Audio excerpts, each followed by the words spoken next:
Hello friends, welcome to Science Patashale. This is Girish Babu. Today we will discuss the chapter called blood. ಅಂದರೆ ರಕ್ತದ ಬಗ್ಗೆ ತಿಳ್ಕೊಳ್ತಾ ಹೋಗೋಣ. ಓಕೆನಾ? ಬ್ಲಡ್ ಅಂದ್ರೆ ಏನು, ಅದ್ರ ಕಾಂಪೊನೆಂಟ್ಸ್ ಆಫ್ ಬ್ಲಡ್ ಯಾವ್ಯಾವಿದೆ, so RBC, WBC, platelets, plasma ಅಂದ್ರೆ ಏನು, ಸೀರಮ್ ಅಂದ್ರೆ ಏನು, ಇದ್ರ ಬಗ್ಗೆ ಎಲ್ಲ ತಿಳ್ಕೊಳ್ತಾ ಹೋಗೋಣ. ಕ್ಲಿಯರ್?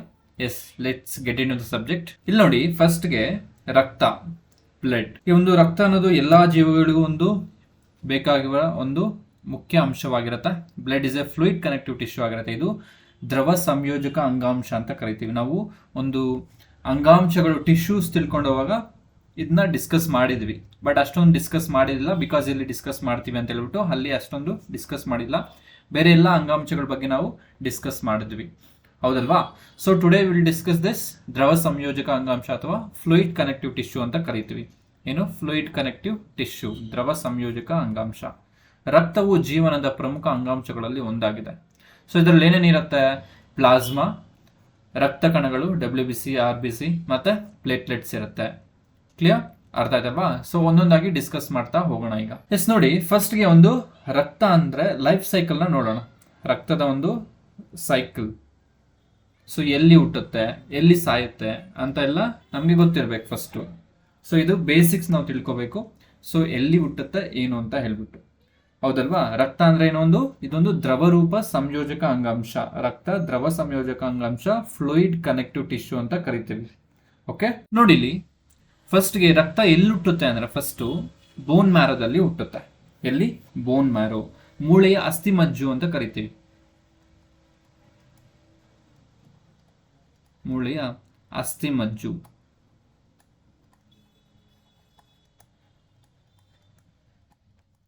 ಮೂಳೆಯ ಅಸ್ಥಿಮಜ್ಜಲ್ಲಿ ಈ ಒಂದು ರಕ್ತ ಅನ್ನೋದು ಹುಟ್ಟುತ್ತೆ, ಉಗಮವಾಗುತ್ತೆ.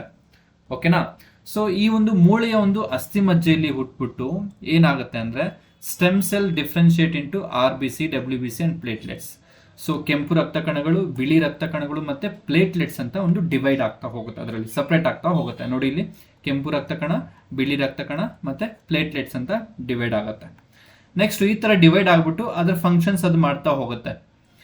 New cells are sent to the blood streams to fulfil their duties. ಅಂದ್ರೆ WBC ಏನ್ ಮಾಡಬೇಕು, RBC ಏನ್ ಮಾಡಬೇಕು, ಪ್ಲೇಟ್ಲೆಟ್ಸ್ ಏನ್ ಮಾಡಬೇಕು, ಅದ್ರ ಕೆಲಸ ಮಾಡಲಿಕ್ಕೆ ಶುರು ಮಾಡುತ್ತೆ. ಕ್ಲಿಯರ್? ಸೊ ಇದಾದ್ಮೇಲೆ ಏನಾಗುತ್ತೆ, cells reaches the end of their life span and each functions. So ಈ ಒಂದು ಡ್ಯೂಟಿ ಆದ್ಮೇಲೆ ಅದೇನ್ ಮಾಡಬೇಕು, ಸಾಯ್ಬೇಕು ತಾನೆ, ಹುಟ್ಟಿದ್ಮೇಲೆ ಸಾಯ್ಲೇಬೇಕು ತಾನೆ. ಸೊ ನೆಕ್ಸ್ಟ್ ಆ ಒಂದು ಎಂಡ್ ಸ್ಟೇಜ್ ಅನ್ನೋದು ತಲುಪತ್ತೆ ಇವೆಲ್ಲ WBC, RBC, ಪ್ಲೇಟ್ಲೆಟ್ಸ್ ಎಲ್ಲ. ಸೊ ನೆಕ್ಸ್ಟ್ ಏನ್ ಮಾಡತ್ತೆ, ಎಲ್ಲಿ ಸಾಯುತ್ತೆ ಅಂದ್ರೆ ಒಂದು ಸ್ಲೀನ್ ಅಂತ ಕರಿತೀವಿ ಅಥವಾ ಗುಲ್ಮ ಅಂತ ಕರಿತೀವಿ. ಗುಲ್ಮದಲ್ಲಿ ಇದು ಸಾಯುತ್ತೆ. ಕ್ಲಿಯರ್? ಅರ್ಥ ಆಯ್ತಲ್ವಾ? ಸೊ ಅದಕ್ಕೆ ಈ ಒಂದು ಗುಲ್ಮಾನ ಏನಂತ ಕರೀತಾರೆ, ರಕ್ತಗಳ ಸ್ಮಶಾನ ಅಂತ ಕರೀತಾರೆ. ರಕ್ತಗಳ ಸ್ಮಶಾನ, ಗ್ರೇವ್ ಯಾರ್ಡ್ ಆಫ್ ಬ್ಲಡ್ ಅಂತ ಕರೀತಾರೆ. ಯಾವುದಕ್ಕೆ? ಸ್ಪ್ಲೀನ್ ಅಂತ ಕರಿತೀವಿ. ಸ್ಪ್ಲೀನ್. ಓಕೆನಾ? ಸೊ ಫಸ್ಟ್ಗೆ ಇಲ್ಲಿಂದ ಇಲ್ಲಿ ಬರೀತಿದ್ದೀನಿ ನೋಡಿ, ಮೂಳೆಯ ಅಸ್ಥಿಮಜ್ಜು,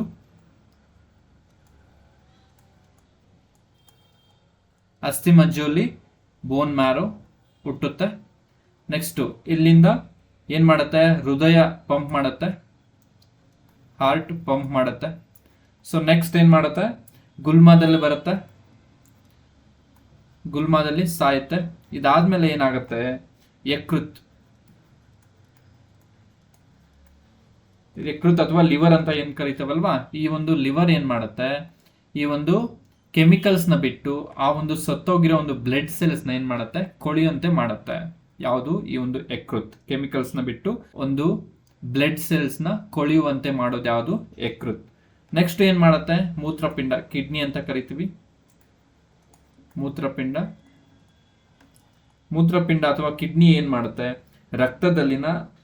ರಕ್ತದಲ್ಲಿನ ಒಂದು ಶುದ್ಧ ಒಂದು ರಕ್ತವನ್ನ ಅಥವಾ ಏನ್ ಹೇಳ್ಬೋದು, ವೇಸ್ಟೇಜ್ ಏನಾಗಿರುತ್ತೆ ಈ ಒಂದು ಯಕೃತ್ತಲ್ಲಿ ಕೊಳೆಯುವಂತೆ ಮಾಡುತ್ತಲ್ಲ, ಆ ಒಂದು ವೇಸ್ಟ್ ಪದಾರ್ಥಗಳನ್ನ ಆಚೆ ಆಗುತ್ತೆ.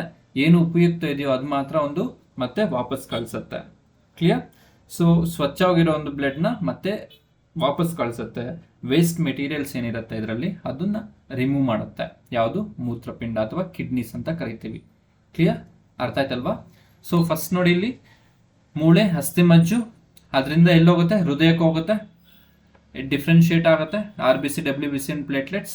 ಮತ್ತೆ ಹೃದಯ ಪಂಪ್ ಮಾಡಿದಾಗ ಏನಾಗುತ್ತೆ, ಅದ್ರ ಡ್ಯೂಟಿ ಮಾಡುತ್ತೆ. ಏನೇನು RBC ಏನು ಮಾಡಬೇಕು, WBC ಏನು ಮಾಡಬೇಕು, ಪ್ಲೇಟ್ಲೆಟ್ ಏನು ಮಾಡಬೇಕು ಅಂದ್ರೆ ಡ್ಯೂಟಿ ಮಾಡುತ್ತೆ. ನೆಕ್ಸ್ಟ್ ಕಮಿಂಗ್ ಟು ಎಂಡ್ ಸ್ಟೇಜ್ಗೆ ಬರುತ್ತೆ, ಲೈಫ್ನ ಒಂದು ಎಂಡ್ ಸ್ಟೇಜ್ಗೆ ಬಂದು ಎಲ್ಲಿ ಸಾಯುತ್ತೆ, ಗುಲ್ಮಾದ್ ಅಥವಾ ಸ್ಪ್ಲೀನಲ್ಲಿ ಸಾಯುತ್ತೆ. ಅದಕ್ಕೆ ಇದನ್ನ ಏನಂತ ಕರಿತೀವಿ, ರಕ್ತಗಳ ಸ್ಮಶಾನ ಅಂತ ಕರಿತೀವಿ, ಗ್ರೇವ್ ಯಾರ್ಡ್ ಆಫ್ ಬ್ಲಡ್ ಅಂತ ಕರಿತೀವಿ. ನೆಕ್ಸ್ಟ್ ಇಲ್ಲಿಂದ ಈ ಸತ್ತೋಗಿರೋದನ್ನ ಕ್ಲೀನ್ ಮಾಡೋದು ಯಾರು, ಕೆಮಿಕಲ್ಸ್ನ ಬಿಟ್ಟು ಯಕೃತ್, ಲಿವರ್ ಅನ್ನೋದು ಕೆಮಿಕಲ್ಸ್ನ ಬಿಟ್ಟು ಕೊಳೆಯುವಂತೆ ಮಾಡುತ್ತೆ. ಆ ಕೊಳ್ತಿರೋದನ್ನ ಆಚೆ ಹಾಕೋದು ಯಾವುದು ಅಂದ್ರೆ that is kidney, that is ಮೂತ್ರಪಿಂಡ ಅಂತ ಕರಿತೀವಿ. ಇದು ಒಂದು ಬ್ಲಡ್ ನ ಲೈಫ್ ಸೈಕಲ್ ಆಗಿರುತ್ತೆ. ಕ್ಲಿಯರ್, ಅರ್ಥ ಆಯ್ತಲ್ವಾ? ಸೊ ಇದೆಲ್ಲ ಏನಾಗಿರುತ್ತೆ, ನಾವು ಒಂದು ಮದರಿಂದ ಆಚೆ ಬಂದ್ಮೇಲೆ, ಒಂದು ಮಗುವಾಗಿ ಹುಟ್ಟಿದ ಮೇಲೆ ಈ ಒಂದು ಸೈಕಲ್ ನಡೆಯುತ್ತೆ. ಸೊ ಹಾಗಾದ್ರೆ ನಾವು ತಾಯಿಯ ಹೊಟ್ಟೆಯಲ್ಲಿ ಇರಬೇಕಾದ್ರೆ ಬ್ಲಡ್ ಎಲ್ಲಿ ಹುಟ್ಕೊಳ್ಳುತ್ತೆ ಅದು ನೋಡ್ತಾ ಹೋಗೋಣ. ಓಕೆ, ನೋಡಿ ಇಲ್ಲಿ ತಾಯಿಯ ಹೊಟ್ಟೆಯಲ್ಲಿ ಇರಬೇಕಾದ್ರೆ ಅಥವಾ ಭ್ರೂಣ ವ್ಯವಸ್ಥೆಯಲ್ಲಿ ಇರಬೇಕಾದ್ರೆ ಯೋಕ್ ಸ್ಯಾಕ್ ಅಂತ ಕರಿತೀವಿ, ಲೋಳೆ ಚೀಲ ಅಂತ ಕರಿತೀವಿ. ಯೋಕ್ ಸ್ಯಾಕ್ ಇಲ್ಲಿದೆ ನೋಡಿ, ಯೋಕ್ ಸ್ಯಾಕ್. ಸೊ ಇದು ಯಾವಾಗ ಅಂದ್ರೆ ಭ್ರೂಣ ವ್ಯವಸ್ಥೆ, ಭ್ರೂಣ ವ್ಯವಸ್ಥೆಯಲ್ಲಿ ಯೋಕ್ ಸ್ಯಾಕ್ ಅಂತ ಕರಿತೀವಿ, ಕನ್ನಡದಲ್ಲಿ ಲೋಳೆ ಚೀಲ ಅಂತ ಕರಿತೀವಿ. ಸೊ ಇಲ್ಲಿ ಅನ್ನೋದು ಬ್ಲಡ್ ಅನ್ನೋದು ಹುಟ್ಕೊಳ್ಳುತ್ತೆ ನಾವು ಊಟಕ್ಕಿಂತ ಮುಂಚೆ. ಕ್ಲಿಯರ್, ಅರ್ಥ ಆಯ್ತಲ್ವಾ? ಊಟ ಆದ್ಮೇಲೆ ಎಲ್ಲಿ ಹುಟ್ಕೊಳ್ಳುತ್ತೆ ಅಂದ್ರೆ ಅಸ್ಥಿ ಮಧ್ಯ ಅಥವಾ ಬೋನ್ ಮ್ಯಾರೋ ಅಂತ ನಮಗೆ ಗೊತ್ತಿರಬೇಕು. ಕ್ಲಿಯರ್, ಅರ್ಥ ಆಯ್ತಲ್ವಾ? ಎಸ್. ನೆಕ್ಸ್ಟ್ ನೋಡಿ, ಈಗ ಒಂದು ರಕ್ತ ಎಲ್ಲಿ ಹುಟ್ಕೊಳ್ತೋ ಏನೋ ಅದ್ರ ಬಗ್ಗೆ ಸ್ವಲ್ಪ ನಮಗೆ ಐಡಿಯಾ ಇದೆಯಲ್ಲ. ನಾವು will discuss about in detail about blood. Okay, ನೋಡಿ ಇಲ್ಲಿ ರಕ್ತ. ಸೊ ರಕ್ತವು ದ್ರವರೂಪ ಸಂಯೋಜಕ ಅಂಗಾಂಶ ಅಂತ ನಾವು ಈಗ ತಾನೇ ನೋಡಿದ್ವಿ. ಅದರಲ್ಲಿ ಏನೇನಿರುತ್ತೆ, ಪ್ಲಾಸ್ಮಾ, ರಕ್ತ ಕಣಗಳು, ಪ್ಲೇಟ್ಲೆಟ್ಸ್ ಎಲ್ಲ ಇರುತ್ತೆ. Next blood fluid connective tissue, plasma blood cells and platelets ಇದು ಹೊಂದಿರುತ್ತೆ. It circulates throughout our body delivering oxygen and nutrition various cells of tissues. ಬೇರೆ ಬೇರೆ ಒಂದು ಅಂಗಾಂಶಗಳಿಗೆ, ಜೀವಕೋಶಗಳಿಗೆ ಆಕ್ಸಿಜನ್ ಮತ್ತೆ ನ್ಯೂಟ್ರಿಯೆಂಟ್ಸ್ ಅಥವಾ ಪೋಷಕಾಂಶಗಳನ್ನ ತಲುಪಿಸೋ ಕೆಲಸ ಇದು ಮಾಡುತ್ತೆ. ಯಾವುದು, ಬ್ಲಡ್. ಕ್ಲಿಯರ್. ನಮ್ಮ ದೇಹ ತೂಕದ 7-8% ಇದೇ ಇರುತ್ತಂತೆ. ಓಕೆ, ಒಬ್ಬ ವಯಸ್ಕ ಸರಾಸರಿ ಮನುಷ್ಯನ ಒಂದು ರಕ್ತ ಎಷ್ಟೊಂದು ಇರ್ತಾನಂದ್ರೆ 4.5 to 5.5 ಲೀಟರ್ಸ್ ಅನ್ನು ಹೊಂದಿರ್ತಾನೆ. Clear. The average adult process around 4.5 to 5.5 litres of blood. Clear, ಅರ್ಥ ಆಯ್ತಲ್ವಾ? ಎಸ್. ನೆಕ್ಸ್ಟ್ ನೋಡಿ, ವೆರಿ ಇಂಪಾರ್ಟೆಂಟ್ ಇದು. ಸೊ ಸೀರಮ್ ಅಂತ ಬರುತ್ತೆ, ಸಿರಾಲಜಿ ಅಂತ ಬರುತ್ತೆ, ಹೆಮಟಾಲಜಿ ಅಂತ ಇನ್ನೊಂದು ಬರುತ್ತೆ. ಹೆಮಟಾಲಜಿ. ಸೊ ಹೆಮಟಾಲಜಿ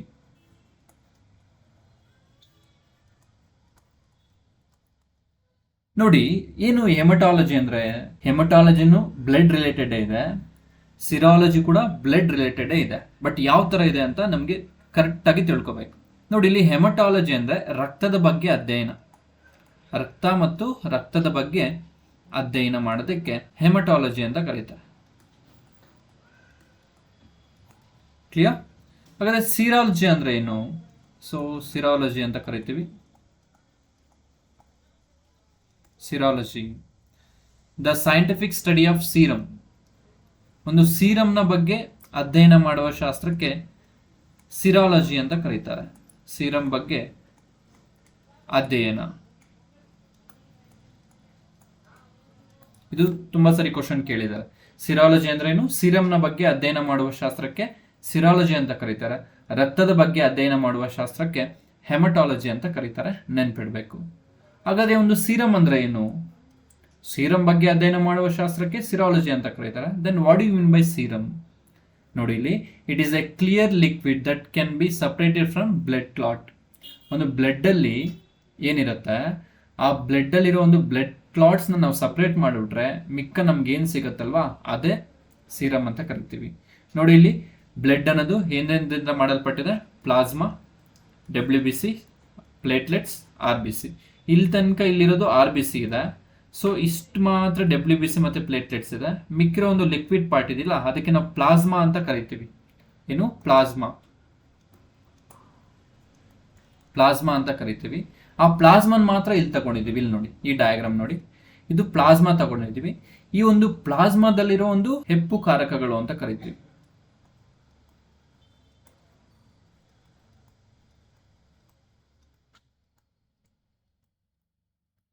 ಸೊ ಹೆಪ್ಪು ಕಾರಕಗಳನ್ನ ನಾವು ತೆಗೆದ್ಬಿಟ್ರೆ ನಮ್ಗೆ ಏನ್ ಸಿಗತ್ತೆ? ಸೀರಮ್ ಅನ್ನೋದು ಸಿಗತ್ತೆ. ಏನ್ ಸಿಗತ್ತೆ? ಸೀರಮ್ ಅನ್ನೋದು ಸಿಗತ್ತೆ. ಅರ್ಥ ಆಯ್ತಾ? ನೋಡಿ, ಇಲ್ಲಿ serum is equal to plasma minus clotting factors. Clear? ಇದನ್ನ ತಿಳ್ಕೊಂಡ್ರೆ ಸಾಕು. ನಾವು ಒಂದು ಪ್ಲಾಸ್ಮಾದಲ್ಲಿರುವ ಒಂದು ಹೆಪ್ಪು ಕಾರಕಗಳು ಅಥವಾ ಕ್ಲಾಟಿಂಗ್ ಫ್ಯಾಕ್ಟರ್ಸ್ ನಾವು ರಿಮೂವ್ ಮಾಡಿಬಿಟ್ರೆ we will get that serum. So ಸೀರಮ್ನ ಒಂದು ಅಧ್ಯಯನ ಮಾಡುವ ಶಾಸ್ತ್ರಕ್ಕೆ ಸಿರಾಲಜಿ ಅಂತ ಕರಿತೀವಿ, ನೆನ್ಪಿಡ್ಬೇಕು. ರಕ್ತದ ಬಗ್ಗೆ ಅಧ್ಯಯನ ಮಾಡುವ ಶಾಸ್ತ್ರಕ್ಕೆ ಹೆಮಟಾಲಜಿ ಅಂತ ಕರಿತೀವಿ, ನೆನ್ಪಿಡ್ಬೇಕು. Clear? Yes. Next one more thing, serum institute of technology ಎಲ್ಲಿದೆ ಅಂದ್ರೆ ಎಲ್ಲಿದೆ? ಪುಣೆಯಲ್ಲಿದೆ. ಕ್ಲಿಯರ್? ಸೊ ನಾವೊಂದು ಕೋವಿಡ್ ಬಂದಾಗ ನಾವು ತಿಳ್ಕೊಂಡಿರ್ಬೋದು ಏನಂದ್ರೆ ಅಲ್ಲಿ ನಮ್ಮ ಒಂದು ಬ್ಲಡ್ ತಗೊಂಡು ಅಲ್ಲಿ ಬ್ಲಡ್ ತಗೊಳ್ತಿರ್ಲಿಲ್ಲ, ಸೀರಮ್ನ ತಗೊಳ್ತಿದ್ರು. ಓಕೆ, ಸೀರಮ್ನ ತಗೊಂಡು ಅದು ಬೇರೆಯವ್ರಿಗೆ ಇದು ಮಾಡ್ತಿದ್ರು. ಸೊ ಅವಾಗ ನಾವು ಬ್ಲಡ್ ತಗೊಳ್ತಿರ್ಲಿಲ್ಲ, ಅವಾಗ ಸೀರಮ್ ತಗೊಂಡ್ರು ನಮಗೆ ನೆನ್ಪಿಡ್ಬೇಕದು. Okay, so serum institute of technology ಎಲ್ಲಿದೆ ಅಂದ್ರೆ ಪುಣೆಯಲ್ಲಿದೆ. ಎಸ್. ನೆಕ್ಸ್ಟ್ ನೋಡಿ, ಹೋಲ್ ಬ್ಲಡ್ ಬಗ್ಗೆ ಇನ್ ಡೀಟೇಲ್ ಆಗಿ ತಿಳ್ಕೊಳ್ತಾ ಹೋಗೋಣ. ಇಲ್ಲಿ ಅರ್ಥ ಆಯ್ತಲ್ವಾ? ಎಸ್. ನೋಡಿ, ಫಸ್ಟು ಬ್ಲಡ್ ನಾವು ಎರಡು ವಿಧವಾಗಿ ಕ್ಲಾಸಿಫೈಡ್ ಮಾಡ್ತೀವಿ. ಒಂದು ದ್ರವ ಭಾಗ ಮತ್ತೆ ಒಂದು ಘನ ಭಾಗ ಅಂತ ಹೇಳ್ಬಿಟ್ಟು. ನೋಡಿ, ಇಲ್ಲಿ ಪ್ಲಾಸ್ಮಾ, ಬ್ಲಡ್. ಈ ಪ್ಲಾಸ್ಮಾ ಅನ್ನೋದು ದ್ರವ ಭಾಗ ಆಗಿರುತ್ತೆ, ದ್ರವ ಭಾಗ. ಈ ಒಂದು ಫಾರ್ಮ್ಡ್ ಎಲಿಮೆಂಟ್ಸ್ ಅಂತ ಏನಿದೆ ಅದು ಘನ ಭಾಗ ಆಗಿರುತ್ತೆ, ಘನ ಭಾಗ. ಅರ್ಥ ಆಗ್ತಿದೆಯಲ್ಲ? ಸೊ ಓಕೆ, ನೋಡಿ ಇಲ್ಲಿ ಪ್ಲಾಸ್ಮಾದಲ್ಲಿ ಏನೇನು ಬರುತ್ತೆ? ಒನ್ ಮೋರ್ ಥಿಂಗ್, ಬ್ಲಡ್ನ ಒಂದು 55% ಆಫ್ ಏನಿರುತ್ತೆ ಪ್ಲಾಸ್ಮಾ ಇರುತ್ತೆ. ಇನ್ ರಿಮೈನಿಂಗ್ 40% ಇದು ಫಾರ್ಮ್ಡ್ ಎಲಿಮೆಂಟ್ಸ್ ಇರುತ್ತೆ. ಓಕೆ, 45% ಫಾರ್ಮ್ಡ್ ಎಲಿಮೆಂಟ್ಸ್ ಇರುತ್ತೆ. ಈ ಒಂದು ಪ್ಲಾಸ್ಮಾ ಏನ್ರಿಂದ ಮಾಡಲ್ಪಟ್ಟಿರುತ್ತೆ ಅಂದ್ರೆ 90% ವಾಟರ್ ಇರುತ್ತೆ. ಇಲ್ಲಿ plasma made up of 90% water. So remaining percent ಏನಿರುತ್ತೆ? ಅಮೈನೋ ಆಸಿಡ್ಸ್ ಇರುತ್ತೆ, ನೆಕ್ಸ್ಟ್ ನೈಟ್ರೋಜಿನಸ್ ವೇಸ್ಟ್ ಇರುತ್ತೆ, amino acids, nitrogenous wastes, nutrients, electrolytes, proteins ಇರುತ್ತೆ, ಗ್ಯಾಸಸ್ ಇರುತ್ತೆ. ಮೇನ್ ಇಂಪಾರ್ಟೆಂಟ್ ಏನು ಅಂದರೆ ಈ ಒಂದು ಪ್ಲಾಸ್ಮಾ ಒಳಗೊಂಡಿರುವ ಪ್ರೋಟೀನ್ಸ್ ಯಾವುದು ಅಂತ ಇಂಪಾರ್ಟೆಂಟ್ ಆಗಿರುತ್ತೆ. ನೋಡಿ, ಆಲ್ಬುಮಿನ್ ಇದೆ, ಫೈಬ್ರಿನೋಜಿನ್ ಇದೆ, ಗ್ಲಾಬುಲಿನ್ ಇದೆ. Clear? Next one more thing, heparin ಅಂತ ಬರುತ್ತೆ. ಇವೆಲ್ಲ ಏನು ಅಂತ ಮುಂದೆ ಡಿಸ್ಕಸ್ ಮಾಡ್ತಾ ಹೋಗೋಣ. Clear? Albumin, fibrinogen, globulin. Clear? And heparin, these are the proteins that is present in blood ಅಲ್ಲಿ. ಎಲ್ಲಿ ಅಂದ್ರೆ ಪ್ಲಾಸ್ಮಾದಲ್ಲಿ, ನೆನ್ಪಿಡಬೇಕು. ಕ್ಲಿಯರ್? ಸೊ ಪ್ಲಾಸ್ಮಾ ಏನನ್ನ ಒಳಗೊಂಡಿದೆ? 90% ವಾಟರ್ ಅನ್ನ ಒಳಗೊಂಡಿದೆ. ನೆಕ್ಸ್ಟ್ ಮಿಕ್ಕ ಪರ್ಸೆಂಟ್ ಅಮೈನೋ ಆಸಿಡ್ಸ್ ಇದೆ, ಅಮೈನೋ ಆಮ್ಲಗಳು, ನ್ಯೂಟ್ರಿಯೆಂಟ್ಸ್, ಪೋಷಕಾಂಶಗಳು, electrolytes, nitrogenous bases, waste and ಪ್ರೋಟೀನ್ಗಳನ್ನ ಒಳಗೊಂಡಿದೆ. ಪ್ರೋಟೀನ್ಸ್ ಅಲ್ಲಿ ಯಾವ್ದು ಅಂದ್ರೆ ವೆರಿ ಇಂಪಾರ್ಟೆಂಟ್ ಆಗಿರುತ್ತೆ, ಆಲ್ಬುಮಿನ್ಸ್, ಫೈಬ್ರಿನೋಜಿನ್, ಗ್ಲಾಬುಲಿನ್ ಅಂಡ್ ಹೆಪಾರಿನ್ ಅಂತ ಹೇಳ್ಬಿಟ್ಟು. Clear? This is all about plasma. Next ನಾವು ಡಿಸ್ಕಸ್ ಮಾಡ್ತಾ ಹೋಗೋಣ. ನಾವು will move on to this formed elements. So ಘನಭಾಗ ಆಗಿರುತ್ತೆ ಇದು. ಇದರಲ್ಲಿ ಮೈನ್ ಆಗಿ ನಾವು 3 ಟೈಪ್ಸ್ನ ನಾವು ಕ್ಯಾಟಗರೈಸ್ ಮಾಡ್ತೀವಿ. So WBC, platelets, RBC. Clear? So WBCಗೆ ನಾವು ಲ್ಯೂಕೋಸೈಟ್ಸ್ ಅಂತ ಕರಿತೀವಿ, RBCಗೆ ನಾವು ಎರಿಥ್ರೋಸೈಟ್ಸ್ ಅಂತ ಕರಿತೀವಿ.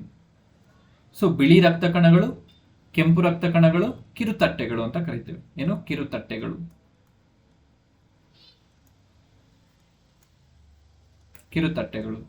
ಸೊ ಈ ಲೂಕೋಸೈಟ್ಸ್ ಅಂತ ಏನ್ ಕರಿತೀವಿ ಅದನ್ನ again we are classified into 2 types. ಅಂದ್ರೆ ಬಿಳಿ ರಕ್ತ ಕಣಗಳನ್ನ again we are going to categorise into 2 types. One is granulocytes and agranulocytes ಅಂತ ಹೇಳ್ಬಿಟ್ಟು. ಸೊ ಏನಂತ ಮಾಡ್ತೀವಿ? ಗ್ರಾನ್ಯುಲೋಸೈಟ್ಸ್, ಗ್ರಾನ್ಯುಲೋಸೈಟ್ಸ್. ಓಕೆ, ಈ ಒಂದು ಗ್ರಾನ್ಯುಲೋಸೈಟ್ಸ್ ನ ಮತ್ತೆ ನಾವು 3 ವಿಧವಾಗಿ ಕ್ಲಾಸಿಫೈ ಮಾಡ್ತಾ ಹೋಗ್ತೀವಿ. ನ್ಯೂಟ್ರಿಯೋಫಿಲ್ಸ್, ಬ್ಯಾಸೋಫಿಲ್ಸ್ ಅಂಡ್ ಎಸಿನೋಫಿಲ್ಸ್ ಅಂತ ಹೇಳ್ಬಿಟ್ಟು. ನ್ಯೂಟ್ರಿಯೋಫಿಲ್ಸ್, ಬ್ಯಾಸೋಫಿಲ್ಸ್ ಅಂಡ್ ಎಸಿನೋಫಿಲ್ಸ್. ದಿಸ್ ಗ್ರಾನ್ಯುಲೋಸೈಟ್ಸ್ ನ ಅಗ್ರಾನ್ಯುಲೋಸೈಟ್ಸ್ ನ again classified into two types, lymphocytes and monocytes. Very very important this lymphocytes. Discuss ಮಾಡೋಣ ಮುಂದೆ. ಓಕೆ, ಎಸ್, ಇದರ್ಥ ಇಲ್ಲ, ಅರ್ಥ ಆಯ್ತಲ್ವಾ? ಸೊ ಈ ಒಂದು ಚಾರ್ಟ್ ನೆನ್ಪಿಟ್ಕೊಂಡ್ರೆ ಸಾಕು, ಎಂಟೈರ್ ನಾವು ಬ್ಲಡ್ನ ನಾವು ರಿಮೆಂಬರ್ ಮಾಡ್ಕೋಬೋದು, ನೆನಪಲ್ಲಿ ಇಟ್ಕೋಬೋದು. ಕ್ಲಿಯರ್? ಎಸ್. ಫಸ್ಟ್ಗೆ one by will discuss that. First one is plasma. ಏನಪ್ಪ ಈ ಪ್ಲಾಸ್ಮಾ ಅಂದರೆ ತಿಳಿ ಹಳದಿ ಬಣ್ಣದ ದ್ರವ ಆಗಿರುತ್ತೆ. ಏನು? ಪ್ಲಾಸ್ಮಾ ಒಂದು ತಿಳಿ ಹಳದಿ ಬಣ್ಣದ ದ್ರವವಾಗಿರುತ್ತೆ. Liquid state of blood can contributes to plasma. It makes up to 55% of blood. It is a pale yellow colour. ತಿಳಿ ಹಳದಿ ಬಣ್ಣ ಆಗಿರುತ್ತೆ. ಸೊ ಯಾವಾಗ ಸಪ್ರೇಟ್ ಮಾಡಿದಾಗ blood plasma consist of salt, nutrients and water and enzymes. So plasma ಅನ್ನೋದು 55% ಇರುತ್ತೆ blood ಅಲ್ಲಿ. ಇದರಲ್ಲಿ 90% ನೀರಿರುತ್ತೆ, 8% ಪ್ರೋಟೀನ್ ಇರುತ್ತೆ. ಉಳಿದ ಭಾಗ ಹಾರ್ಮೋನ್, ಅಮೈನೋ ಆಮ್ಲಗಳು, ಲವಣಗಳು, ಯೂರಿಯಾ ಅನ್ನು ಹೊಂದಿರುತ್ತೆ. ಸೊ ಇದರಲ್ಲಿರುವ ಒಂದು ಪ್ರೋಟೀನ್ಸ್ ಯಾವುದು ಅಂತ ನೋಡಿದೀವಿ ನಾವು. ಫೈಬ್ರಿನೋಜಿನ್, ನೆಕ್ಸ್ಟ್ ಗ್ಲೋಬುಲಿನ್, ಆಲ್ಬುಮಿನ್, ನೆಕ್ಸ್ಟ್ ಹೆಪಾರಿನ್ ಅಂತ ಬರುತ್ತೆ. ಹೆಪಾರಿನ್ ಇವೆಲ್ಲ ಒಂದು ಪ್ರೋಟೀನ್ಸ್ ಆಗಿರುತ್ತೆ. ಕ್ಲಿಯರ್? ಅರ್ಥ ಆಯ್ತಲ್ವಾ? ಈ ಒಂದು ಪ್ಲಾಸ್ಮಾನೇ ಒಂದು ದೇಹಕ್ಕೆ ಬೇಕಾಗಿರುವ ಒಂದು ಏನೇನು ಕೆಲಸ ಮಾಡುತ್ತೆ? ತ್ಯಾಜ್ಯ ವಸ್ತುಗಳನ್ನು ರಿಮೂವ್ ಮಾಡುತ್ತೆ, ಗ್ಲೂಕೋಸ್ನ ಪ್ರೊವೈಡ್ ಮಾಡುತ್ತೆ, ಹಾರ್ಮೋನ್ಸ್ನ ಇದು ಮಾಡುತ್ತೆ, ತಗೊಂಡೋಗುತ್ತೆ. ಕ್ಲಿಯರ್? ಬಟ್ ಇದೆಲ್ಲ ಯಾವ್ದು ಮಾಡುತ್ತೆ? ಈ ಒಂದು ಪ್ಲಾಸ್ಮಾನೇ ಮಾಡುತ್ತೆ. ಅರ್ಥ ಆಯ್ತಲ್ವಾ? ಸೊ ಹಾಗಾದ್ರೆ ಒಂದು RBC ಏನ್ ಮಾಡುತ್ತೆ? ಕೆಂಪು ರಕ್ತ ಕಣ ಏನ್ ಮಾಡುತ್ತೆ? ಅದು ಆಕ್ಸಿಜನ್ನ ಪ್ರೊವೈಡ್ ಮಾಡುತ್ತೆ ಅಷ್ಟೇ. ಮಿಕ್ಕ ಎಲ್ಲ ಮಾಡೋದು ಪ್ಲಾಸ್ಮಾನೇ. Okay, clear? ನೋಡಿ, ಇಲ್ಲಿ ಪ್ಲಾಸ್ಮಾ ಅಂದ್ರೆ ಏನು? ಇದರಲ್ಲಿ WBC, RBC ಮತ್ತೆ ಪ್ಲೇಟ್ಲೆಟ್ಸ್ನ ಎಲ್ಲದನ್ನ ತೆಗೆದ್ಬಿಟ್ರೆ ಏನಾಗುತ್ತೆ? ಮಿಕ್ಕ ನಮ್ಗೆ ಏನ್ ಸಿಗತ್ತಲ್ವಾ, ಸೊ ಅದೇ ಪ್ಲಾಸ್ಮಾ ಆಗಿರುತ್ತೆ. ನೆನ್ಪಿಡ್ಬೇಕು. ಕ್ಲಿಯರ್? ಎಸ್. ನೆಕ್ಸ್ಟ್ ನೋಡಿ, ಕೆಂಪು ರಕ್ತ ಕಣಗಳು. ಸೊ ಕೆಂಪು ರಕ್ತ ಕಣಗಳು ಅಂತ ಕರಿತೀವಿ. So before going to this, ಇಲ್ಲಿ ನೋಡಿ,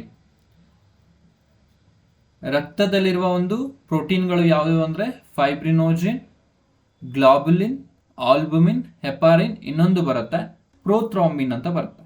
ಏನು? ಪ್ರೋಥ್ರಾಂಬಿನ್.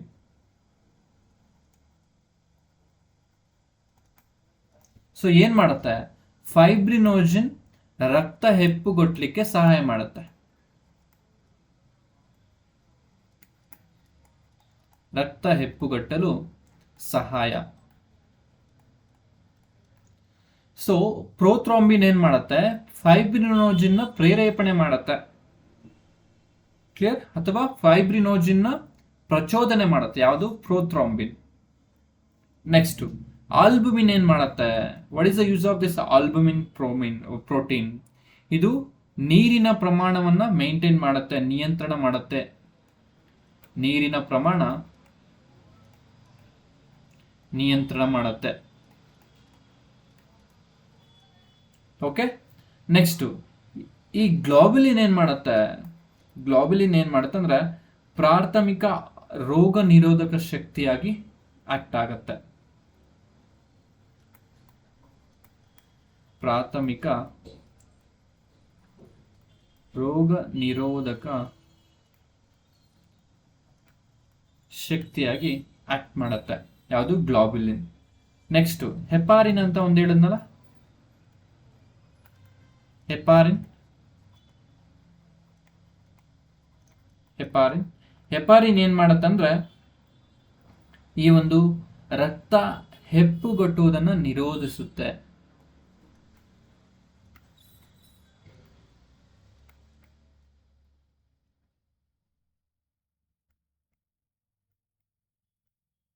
ರಕ್ತ ಹೆಪ್ಪುಗಟ್ಟುವುದನ್ನು ನಿರೋಧಿಸುತ್ತೆ. ಓಕೆ, ಅರ್ಥ ಆಯ್ತಲ್ವಾ? ಸೊ ಈ ಒಂದು ಪ್ರೋಟೀನ್ಸ್ ವೆರಿ ವೆರಿ ಇಂಪಾರ್ಟೆಂಟ್ ಆಗಿರುತ್ತೆ. You have to remember this. Clear? Yes.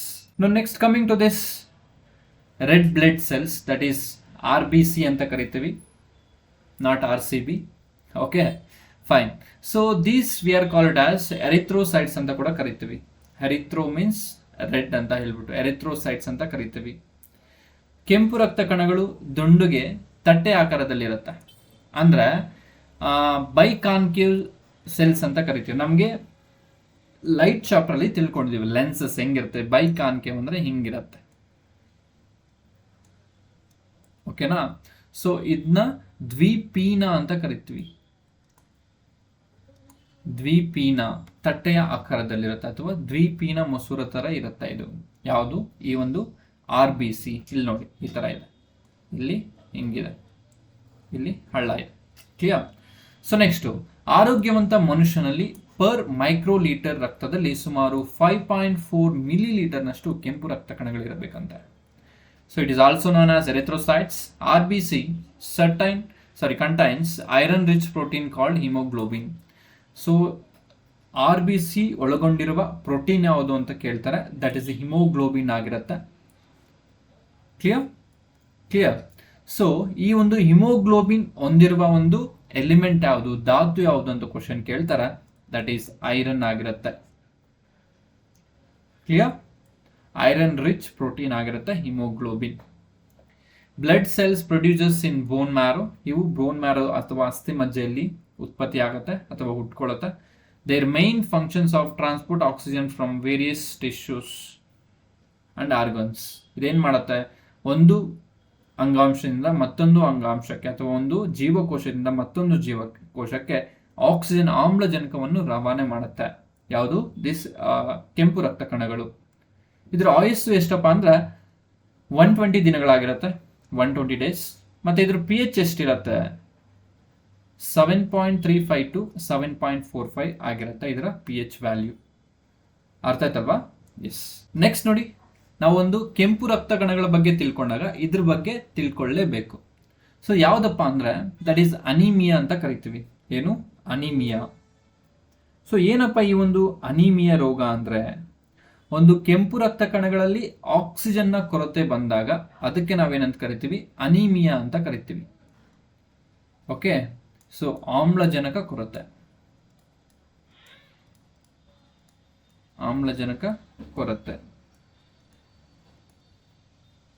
Next ಇದು ಬಂದಾಗ ಇನ್ನೊಂಥರ ಏನಾಗುತ್ತೆ, ಒಂದು RBC ಏನಿದೆ ಅವುಗಳ ಒಂದು ಶೇಪ್ ಅಲ್ಲಿ, ರಚನೆಯಲ್ಲಿ ಬದಲಾವಣೆ ಆಗ್ತಾ ಹೋಗುತ್ತೆ. ಸೊ RBC ಗಳ ರಚನೆಯಲ್ಲಿ ಬದಲಾವಣೆ. ಸೊ ಆ ಬದಲಾವಣೆ ಆದಾಗ ಏನಾಗುತ್ತೆ, ಅವು ಈ ತರ ಒಂದು ಶೇಪ್ ನ ತಗೊಳುತ್ತೆ. ಯಾವ್ದು ತರ ಶೇಪು? ಸಿಕ್ಕಲ್ ಶೇಪ್ ನ ಪಡ್ಕೊಳ್ಳುತ್ತೆ. ಸೊ ಸಿಕ್ಕಲ್ ಶೇಪ್ ಅಂದ್ರೆ ಕುಡುಗೋಲು ಅಂತ ಕರಿತೀವಲ್ಲ,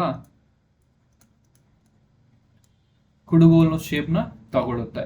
ಸೊ ಅದಕ್ಕೆ ನಾವು ಕರೆಯೋದು ಸಿಕ್ಕಲ್ ಸೆಲ್ ಅನಿಮಿಯಾ ಅಂತ ಕರಿತೀವಿ. Sickle cell anaemia. ಅರ್ಥ ಆಯ್ತಲ್ವಾ?